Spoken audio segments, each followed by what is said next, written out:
I would like to say welcome everyone who has been able to take some time of their day to join us today.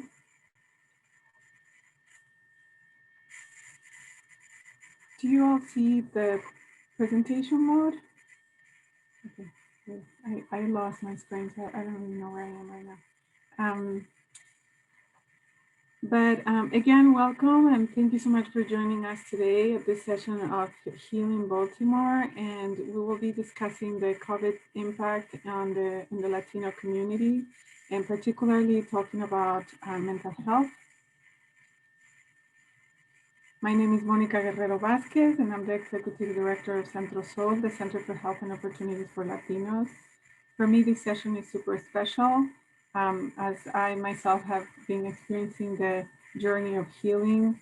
I was sharing with my colleagues that and friends that I didn't know that I had PTSD until I was a grown adult and starting receiving help and going to therapy, to a therapist, and getting some help for anxiety and mild depression and things like that. And it's really the healing is a journey that I'm struggling with, but I'm also enjoying a lot. And I'm very happy to share that with people who may be experiencing and not knowing what they're going through or why they're feeling sad or bad, or they cannot identify what they're feeling. So healing is a journey, is a process, and I'm very happy to have an opportunity to share with you some of the work that we have been doing around supporting immigrants. I'm an immigrant. I'm originally from Ecuador, and I've been living in Baltimore for about 10 years.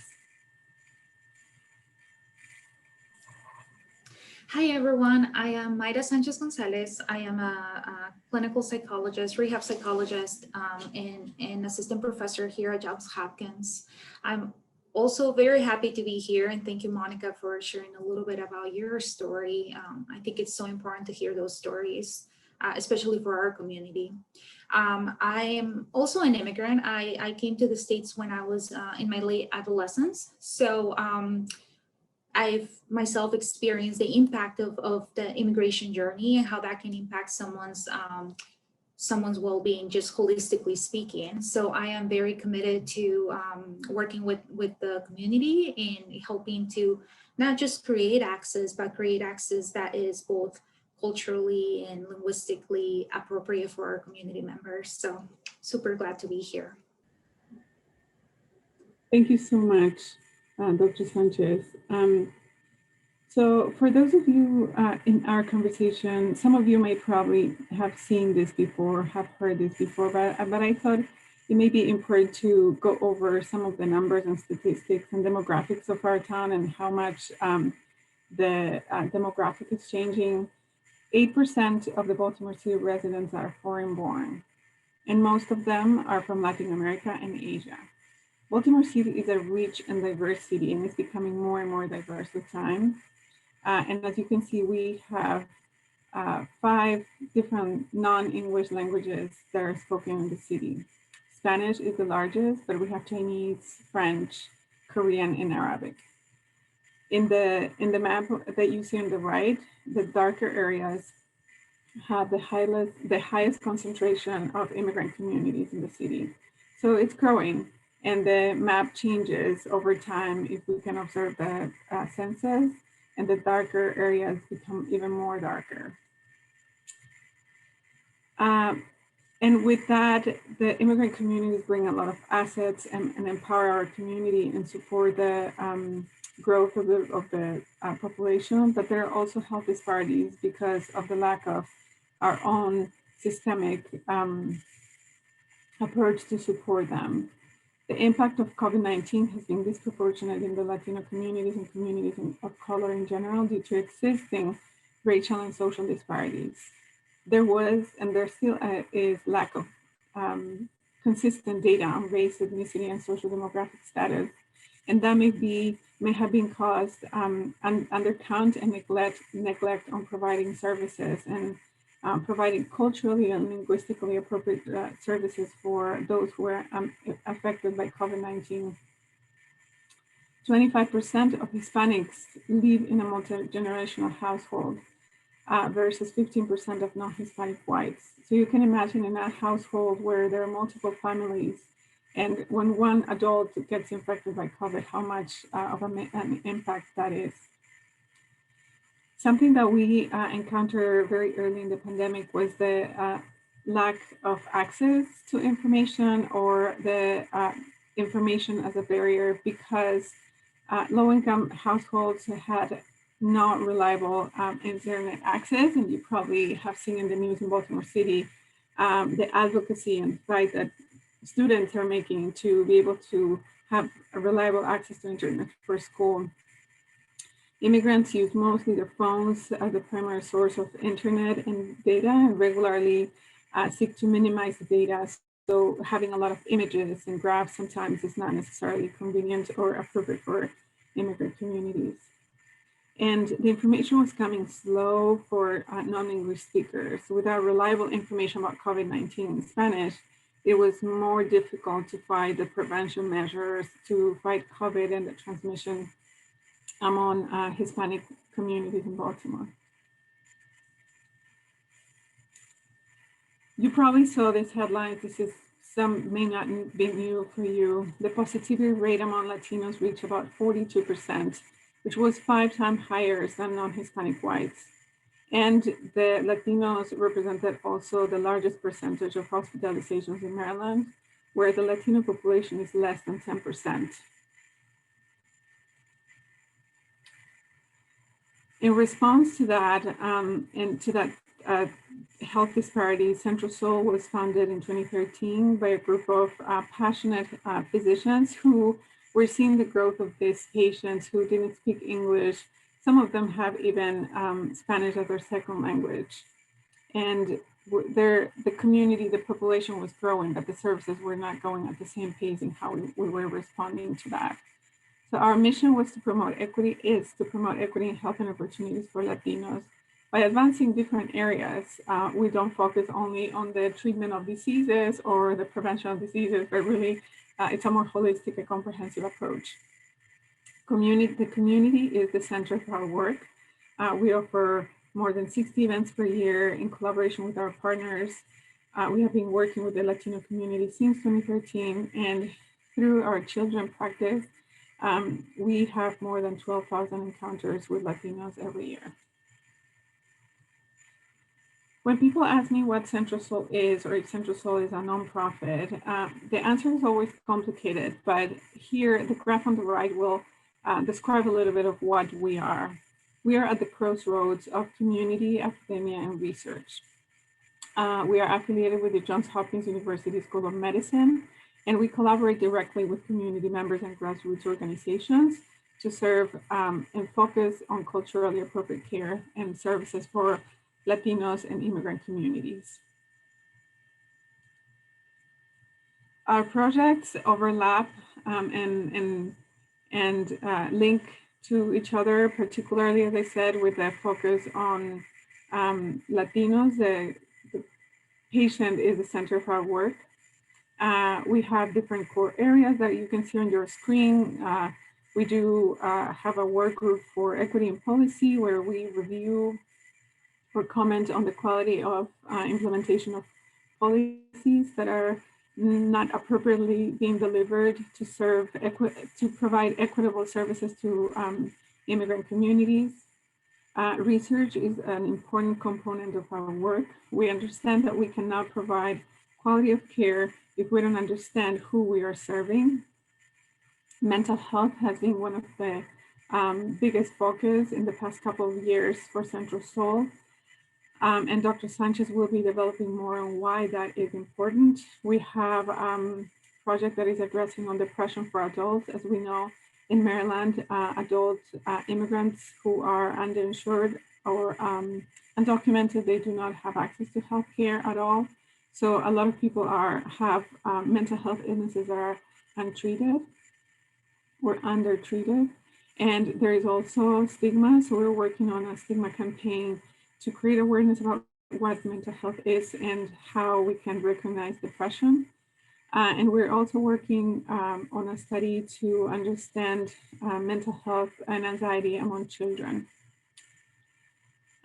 For community engagement, as I mentioned before, we collaborate with community organizations, faith-based organizations, government agencies, and grassroots organizations. And really, we are in the field with the community to ensure that we understand and we are with them and provide the services that they need. More formally, we have several advisory boards, like the Patient Advisory Board for our clinical services, Parents and Youth Advisory Board that my colleague Rachel runs, to inform our and youth pipeline programs. And each of our research studies generally have been progressively including community members to inform and validate some of the work that we're doing in research. And some of you are here because probably you saw the link on social media or on the website of the Healing City Baltimore. We have an important presence for Baltimore City on web and social media. Central Soul is in a little corner, Johns Hopkins Baby Medical Campus, even though one of our dreams is to have a nice center where people can walk in and we can provide and facilitate our programs. So we don't have a clinic per se, but we have collaborations with community clinics that serve Latinos, primarily the community clinics at Johns Hopkins, the Esperanza Center, and other health centers like the Healthcare for the Homeless.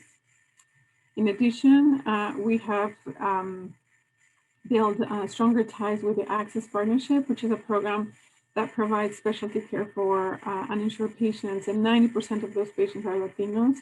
And our co-director is the medical director of this program. So that has been helping us to connect patients to primary care and specialty care through Hopkins. And last but not least, the pipeline program is very ambitious in the idea of being able to work with Latinos and diversify the workforce. So we want to make sure that we have a culturally appropriate and competent care in the future by helping our youth to make informed decisions as which career they can choose, and we can have more bilingual and bicultural staff in healthcare. I'm going to go briefly to the COVID-19 response that we have been running.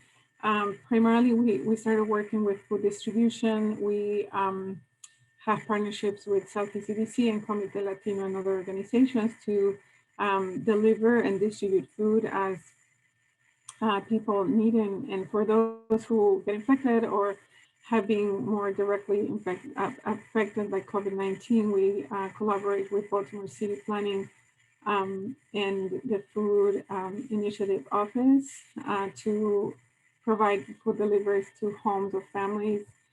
We collaborated with the Mayor's Office of Immigrant and Multicultural Affairs in providing housing and supporting housing and economic hardship.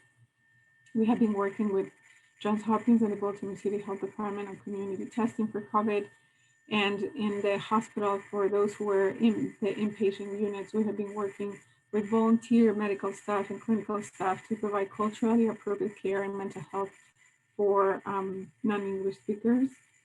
We have been conducting and facilitating different education forums and town halls with organizations and influencers in social media and also in our own channels to answer questions about COVID-19. And we are currently advocating for equity in COVID-19 vaccine rollout with multi-site, multi-university projects across the country. For our food distribution, we have been consistently serving more than 470 families every week through about 26 zip codes in Baltimore City and a couple of those surrounding counties in Baltimore County. More than 1,400 adults and 1,200 children. And from our pool and database, we have encountered about 240 individuals who are infected by COVID at some point throughout the duration of the program. To respond to the lack of information and resources, we developed a clearinghouse of COVID-19 resources, recognizing that more than 66% of our users on our website use a mobile device to access some of the information that we provided. There are multiple categories of services, information, and resources, and sometimes a flyer in Spanish does not guarantee that the information, the resource is in Spanish or is in language other than English. So what we do is we validate the resource, we make the phone call, and we check that the service is actually appropriate for immigrant families in mixed immigration status households where people do not necessarily have all the resources or documentation that they may need. If that's the case, then we include them in our clearinghouse. We organize this information based on different categories: food, medical care, schools, financial, mental health, housing, and education community. And as you can see, all of these are social determinants of health or affect that have an ultimate impact on the mental health of and health outcomes for our families. The clearinghouse has been transferred to our RAPID-Baltimore app. It's a web-based application where users can access the resources that they need, and they can get information in Spanish without using a lot of data on their phones. The RAPID app has information about where to get the information for COVID-19, where to get tested, especially if people have symptoms. And then there is a search box where people can indicate what type of information they need. And all the categories that I indicated earlier are included here, like food, access to healthcare, mental health care, education, and other resources. What we're going to do with this app is try to install that in other communities and other organizations to ensure that we have information for any non-English speaker in any community who don't have reliable access to internet. And we want to make it more interactive for people who don't have accessibility to, like they cannot read, or because of literacy, or because of any health issues, they cannot read the application. We want to make it more interactive. It can be used in other languages. It can be used in other jurisdictions. So it's a packet that can be set in other hosts and servers. And it can be used for other conditions and other diseases that are non-COVID. So we can include other information there. That was in a nutshell everything that we have been doing over the years, and more recently with COVID-19 response. But I would like to pass the mic to Dr. Sanchez to go a little bit more on how the social determinants of health have been impacting the health and mental health of our immigrant community in Baltimore. Perfect. Thank you, Monica.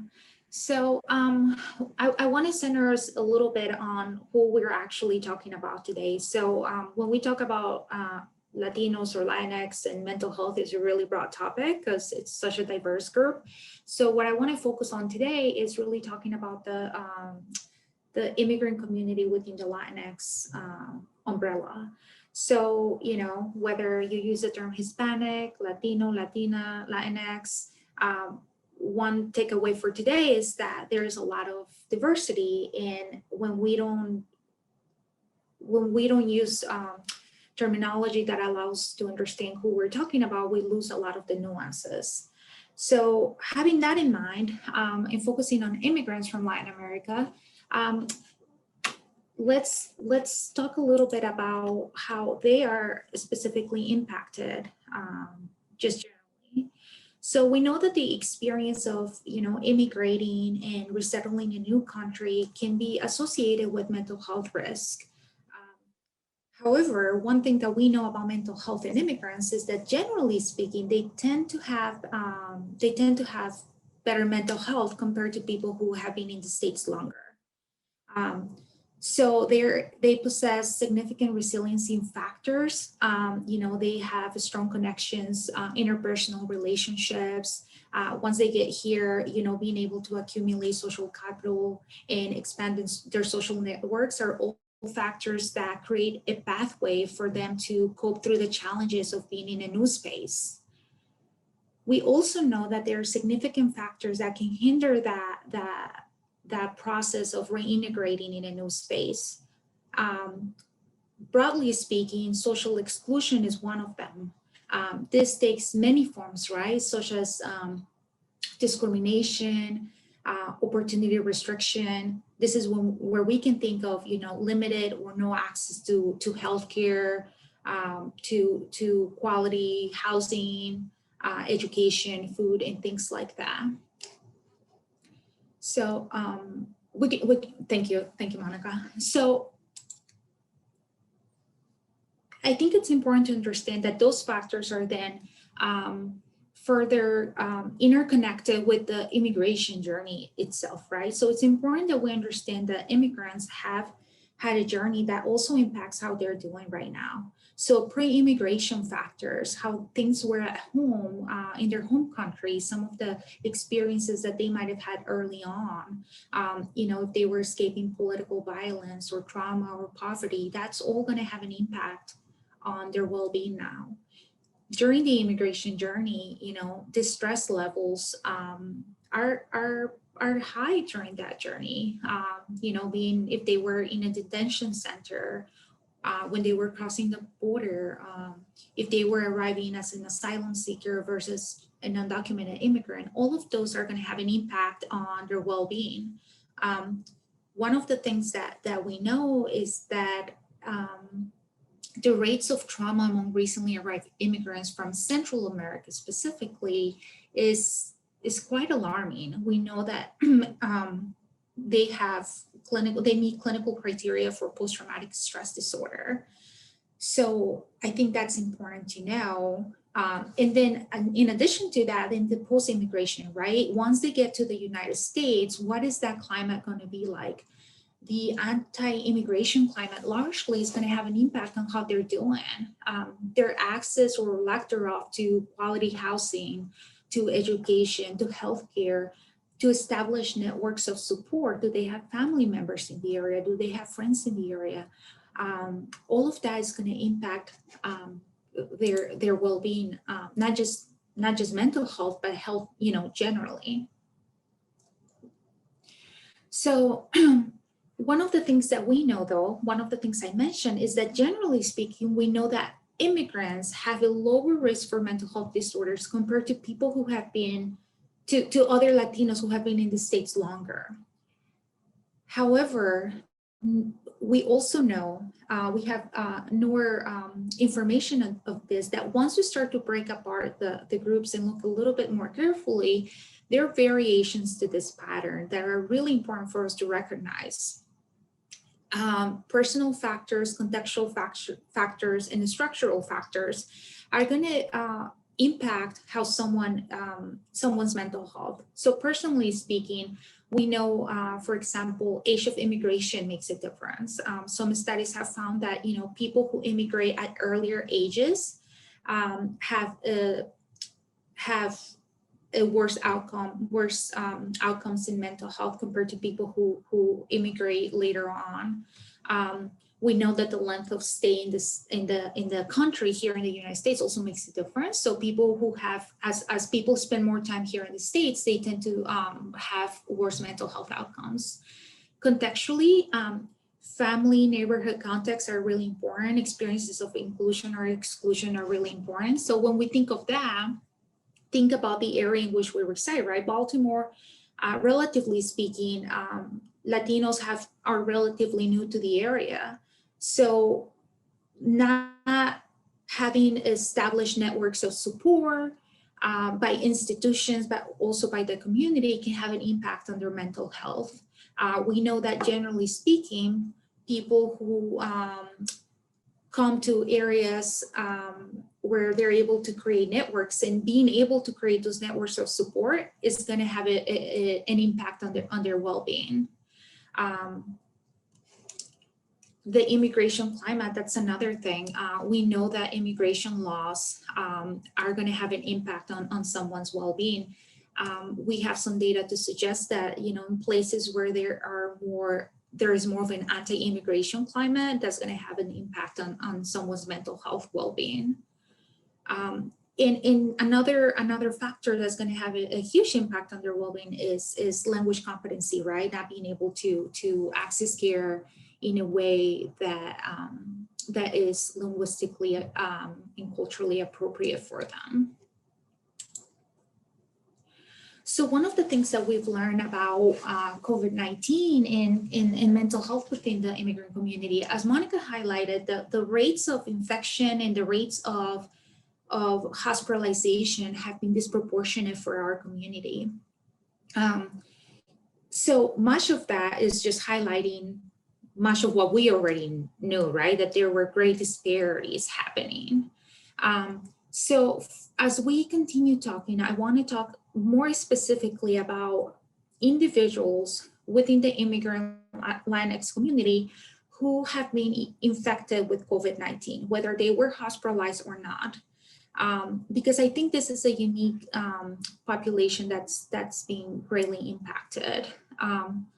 As we know, they already have, there has already been a history of untreated mental health concerns within the community. This has just elevated it in even more so. Generally speaking, we know that being sick and getting sick is a stressor. But when we think of COVID-19 and coming into the hospital system, all of those factors that I mentioned earlier, your language competency, your access to care, your trust within the medical care system, it's all going to have an impact on how you're doing. We know that for those people that were severely ill and were hospitalized with critical illness, we know that that is an experience that creates significant stress for them. For our members, generally speaking, all the people that were hospitalized, were limited in their ability to have their usual support networks present because of safety. For Spanish speakers, their family or social networks are really important in the ways that they are for other people, but even more so in the fact that they do a lot of advocacy for their family members who are hospitalized. Many of those family members, if they're younger, they're going to, act as help interpret and help their parents understand what's going on. Generally speaking, and even in the spaces where we think we have great, language services, such that's not the case for all areas around the country. So I think that not everyone has access to quality language services as much as, sometimes we would like to think so. So that's going to make a great difference on how they recover, because am I able to understand what the doctor is saying to me? Am I able to understand my recovery course? How can I create appropriate expectations for recovery when I may not really understand what's happening? So all of that, it's going to have a great impact. Now, one thing is for certain, our community members are highly resilient, and I think it's important that we continue to highlight that resiliency, and yet also, continue to build the structure for them to have the support they need. So what comes, I think when we think of those who were hospitalized, thinking of how are we going to dismantle the barriers for them to live a meaningful life? We know that those who were critically ill, like I said, are going to have an increased impairments on physical functioning, their ability to think clearly, and just cognitive abilities, generally speaking, in their emotional well-being. We know that rates of anxiety, depression, and trauma are going to be higher. We have data to suggest that after critical illness, those rates are higher after hospitalization. So if we're already thinking about a community who, depending on the demographics and the pre-immigration, during immigration, and post-immigration factors, were already being impacted in their mental health, and now you add to that the experience of being within the medical system and being critically ill, I think it really signals the importance of us to pay attention to this and not ignore the great need that exists within the community.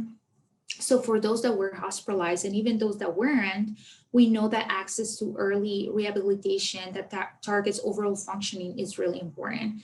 Unfortunately, we know that many of our members don't have access to that, whether because of their documentation status or because they don't have health care insurance. So that barrier is going to have a long-lasting impact really on their functioning in the years to come. And I think it's important that we don't ignore that. You know, having access to follow-up care following hospital discharge, and making sure that they have access to other specialized care as needed, whether working with a psychologist, a mental health provider, physical therapy, anything that's going to promote overall well-being that will allow them to return to their normal activities, will allow them to return to work and other things that are important to them. Just generally speaking, even for those who were not hospitalized, we know that the rates, there is data that's suggesting that the rates of anxiety and depression and insomnia is higher for those, regardless of the severity of their illness. So 1 in 5, you know, diagnosed with COVID have also been diagnosed with anxiety, depression, or insomnia. And 1 in 4 of those individuals did not have a mental health illness before. So this is just generally speaking, you know, one has to be curious, how would these numbers change if we're looking specifically at the immigrant Latinx community? What would we see then? And because of that, I think that's really important that, you know, bottom line, well-being and recovery, when we're talking about mental health, it's not just the mental health aspect, it's the holistic access to housing, to food, to workspaces that are providing appropriate accommodations. It's the holistic access to rehabilitation, physical, cognitive, and psychological. And I think that requires just a lot of commitment from everyone to really pay attention to this and help us move forward. And such commitment, you know, has been what I think Centro Sol has been doing for the community. So here at Centro Sol, we have started currently 2 active groups. So Testimonios has been going on for some time. Today, I'm going to focus just briefly on Sobrevivir. Sobrevivir is a group that we started that is freely available, support group for Spanish-speaking individuals who have COVID-19, whether they were hospitalized or not. It is really focused on not just providing support, but also promoting self-management strategies. Like I said, our community members are incredibly resilient. They already have so many great coping strategies, and helping them connect those to their physical well-being and how they can utilize that to improve their day-to-day functioning is really, really important. These are 7 one-hour weekly Zoom sessions, and all participants also have an initial needs assessment to identify areas of other social needs, such as food, housing, or other things that we can, you know, help them with. So we're trying to provide something that's a little bit more holistic, because we know that many of these individuals are not having access to the appropriate care they need because of all the barriers we've mentioned.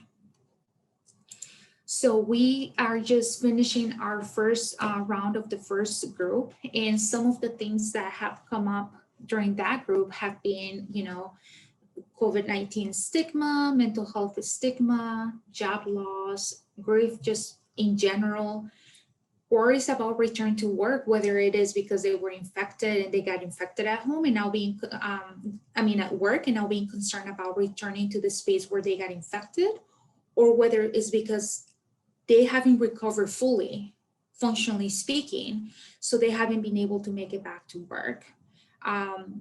You know, navigating the medical system, navigating and negotiating cultural health values that sometimes they feel that are not really heard or attended to during their encounters within the medical system. And when I speak with the medical system, you know, I'm talking broadly healthcare, regardless of the specific clinic or role that one may serve in that area. It is clear that, at least in this group, you know, this is not representative of everyone infected with COVID-19. This is just a sample of the themes in our group. But in this group, we've seen people sharing their experiences with depression and anxiety. People who've never had these difficulties before are having them now. And some people who have had difficulties before and now are being, you know, exacerbated due to this due to these circumstances. The uncertainty of what the recovery will be like, the concern about being able to provide for their families, sleep difficulties, just day-to-day functioning difficulties. And what all this means is that their ability to return to life in a fully meaningful way is being blocked. And we need to make sure that we're helping highlight their resiliency, create programs that are going to help drive their recovery in meaningful ways. I think we all play a role in this, individually. I think that we play a role in learning about more about the Latinx immigrant community in the area and really understanding who they are, what are their needs, continue to advocate in our own spaces to create access to equitable care, institutionally continue to support holistic initiatives that really promote well-being, and increasing access to culturally and linguistic appropriate healthcare.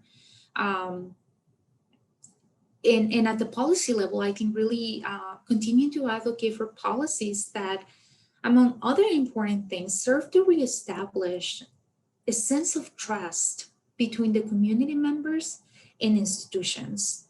I think that we have learned the cost of not doing so. If we had not before, I think it's being highlighted very clearly now with some of the, hesitations with the vaccine or hesitations to seek care within our community. We know that generally speaking, members of our community were showing up to the emergency room at the point that they had been really, really sick. So I think that there are a lot of factors that were driving that. There's a lot of work to be done. And I'm just so thankful that, we have spaces like Centro and that, they continue to be supported in their important missions. Just as an FYI, if you know someone who may benefit from this group, like I said, a Spanish-speaking group for people who have been infected or who have been hospitalized or not for COVID-19, they can call this number that you see on the screen, or they can send an email to that address, and we'll be happy to reach out to them and get them enrolled. So we'll leave some time for questions. If anyone, that was a lot of material packed in a short amount of time, much to be talked about. But if there are any questions in the audience by anyone attending, we'll be happy to answer them. Thank you so much, Dr. Sanchez. I'm going to leave the contact on screen, so Centro Sol or centrosolmh@jhmi.edu if you want to reach out to us, refer patients to the support group for adults, for people who had COVID, or for testimonials also, or if you have any questions about our programming. We do mental health, a lot of mental health focus, but we're also working on other areas, including the summer program for youth. So I'm going to finish the presentation here.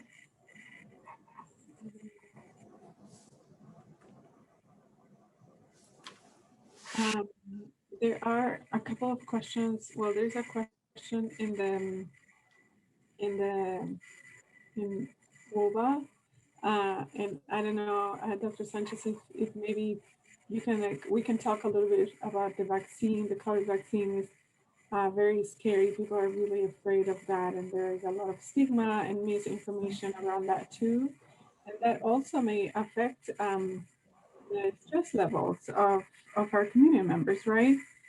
Someone is asking, why are people afraid of the vaccine? Do you have any insights, thoughts about that?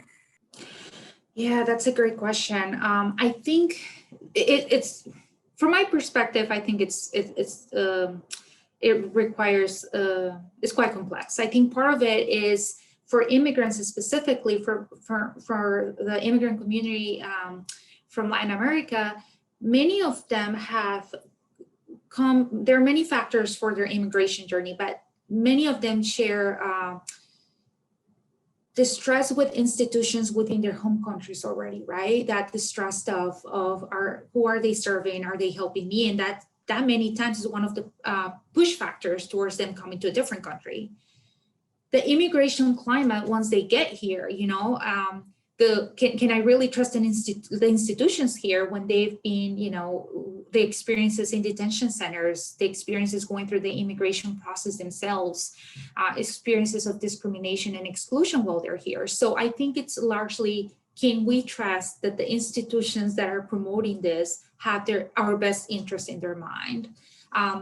More than that, I think also, for this community, I think we have a long ways to go in providing information in Spanish, not just in Spanish, but just the importance of doing so in a way that's really culturally appropriate, in a way that really makes sense for the community. And really, I think one thing is creating the access, concerns about, is my status gonna matter? No, it won't matter.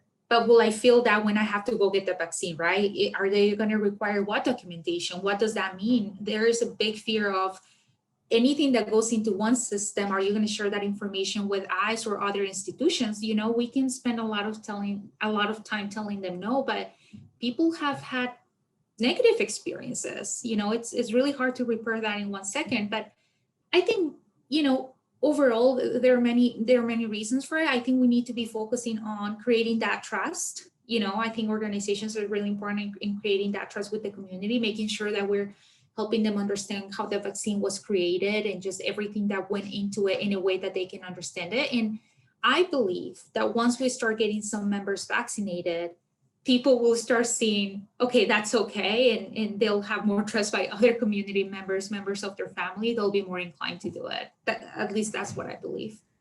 Yeah, thank you so much. And I agree with you. It has a lot to do with the systemic discrimination that immigrant communities have been facing for a long time. So it's really like the distrust, but also it's all the misinformation, right? Like a lot of, I was just sharing the news. The headlines are sometimes misleading for people, and they may be, the headlines of someone had this reaction or someone died after vaccine, and we always, as users, should be questioning any news headline, like, what does this exactly mean? Was the vaccine that caused that, or was this person already sick? And that, even though it's not our focus for today, but that ties to another question in WABA, is if you had COVID and were unaware that you had COVID, are there risks with taking the vaccine?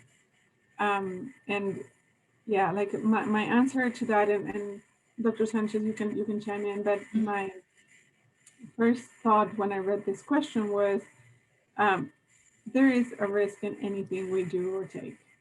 But with a COVID vaccine, if you have a critical or a chronic condition or a chronic illness, you should talk to your doctor first.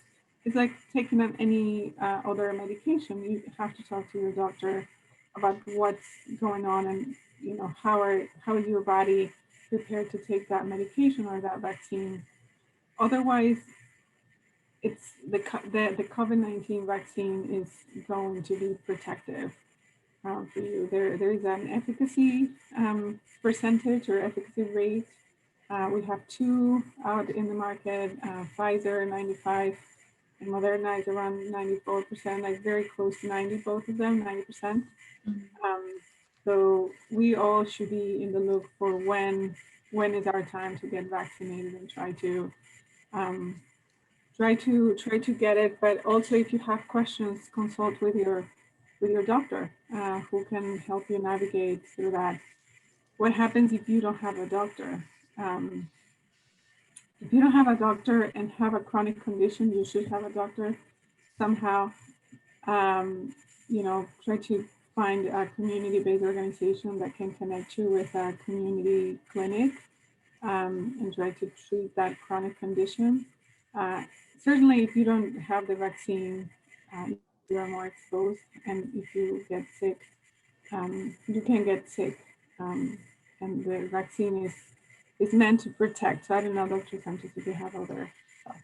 I agree. I think that, anything that's new may cause a little bit of distress for all of us. And I think that's normal. I really believe it's a cost benefit analysis, a conversation that you can have with your doctor based on your unique circumstances, right? If you have comorbidities already, if you have other concerns, that whatever your concerns, I really think it's a conversation to be had about cost benefit, right? I mean, I think it's normal to feel some level of distress. I think it's important to engage in those conversations with a trusted healthcare provider. And with that, I want to thank all of you who joined through Zoom and through webinar. Thank you so much for joining us today. We're 3 minutes past our time. Thank you, Dr. Sanchez, for your time and all the information that you provided today. Yeah, thank you. It was a pleasure.